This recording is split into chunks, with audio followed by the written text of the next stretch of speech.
Welcome to this OneBinder tutorial video. OneBinder is mobile software that keeps you and your team organized. Today, we're going to look at organizing your first binder. OneBinder keeps work organized. Binders organize photos, notes, expenses, reminders, and binders can be anything.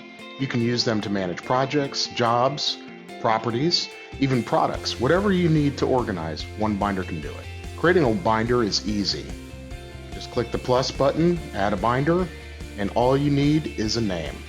At that point, you can click add and you can start adding content to it. Well, let's take a look at some of the other properties. You can also set the status of the binder. Binders can be not started, so if you've got a job that you're just scoping out, you can track it there. You can mark a binder active, which we'll do, and it can go into a completed or archived state as well. Do you have a budget associated with this binder? Add it right there. Is your binder related to a certain location? Click Add Address from current location, and OneBinder will look up where you are, plug in the address. All photos taken afterwards, if they're near that location, can automatically be assigned to that binder. Finally, you can add start and end dates, the type of work that the binder is doing, keywords, and if you need, you can mark the binder private.